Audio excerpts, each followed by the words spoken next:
and I were the same. In one important way, we were not. Tim had severe cerebral palsy. I used to visit him often at his home in suburban Massachusetts. One afternoon, we were sitting at the kitchen table when I casually grabbed a bottle of water, twisted the cap open without thinking, and took a sip. Then I noticed Tim. His hands were shaking as he tried to open his own bottle. He twisted the cap once, then again. It would not budge. He paused, looked at the bottle, then quietly asked his mother to open it for him. I sat there dumbfounded, my own bottle still in my hand, realizing that something so effortless for me had just cost him his independence. Not because he wasn't capable, certainly not because he didn't try, but because that bottle was not designed for his body, for his capabilities. That moment stayed with me because it revealed something much larger. How often the world quietly asks people with disabilities to depend on others for things that should be simple. People, like the elderly woman in a wheelchair, straining to reach an elevator button that was apparently installed for giraffes.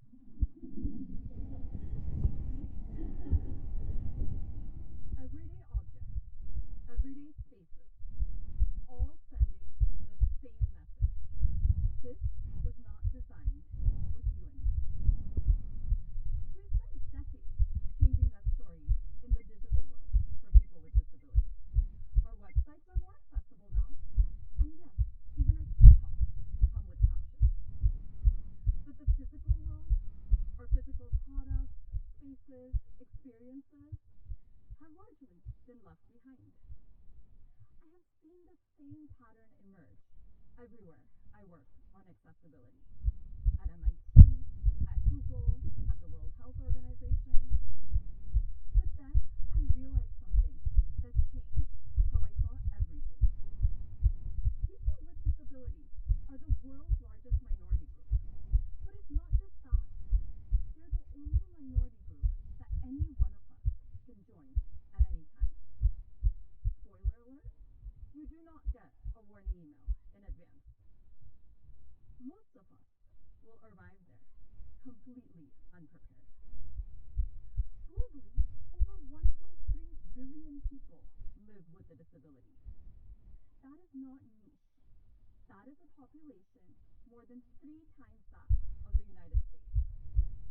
And when you include older adults, caregivers, people recovering from workout injuries after trying to impress their dates, then making products and spaces more physically accessible stops being a special accommodation. Instead, it becomes the next frontier of good design. But despite all of this, for a long time, I thought physical accessibility was only the story of people with disabilities. I did not yet realize it affects all of us, including me. I do not look visibly disabled. I am 5'2". I appear healthy. But I also rely on a medical device that requires me to use an accessible bathroom on airplanes. Now, if you've ever been inside a standard airplane bathroom, you know how little space there is. It is probably smaller than the size of your closet. The door presses against your back like it is trying to keep you hostage. No, really, it has happened.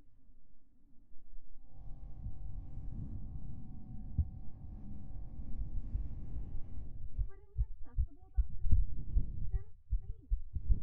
Space to keep my medical device sterile so that I do not end up with a bladder infection. Space to set things down in the event of air turbulence. Space that turns an otherwise stressful situation into a somewhat manageable one. But accessible bathrooms are not available on every aircraft. In fact, I have sometimes paid more money, not for extra champagne, not for extra legroom, but to fly on an airline that has an accessible bathroom.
same point.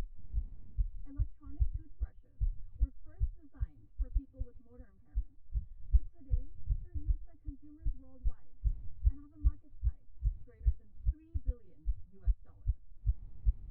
In other words, making products and spaces more physically accessible benefits everyone.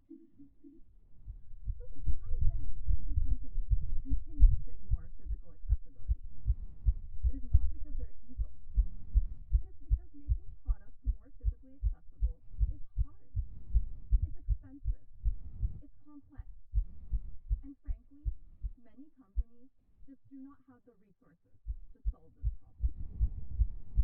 But imagine if companies could look at a product and pinpoint where accessibility breaks down. Imagine if companies could explore more accessible design options without blowing up costs or adding complexity.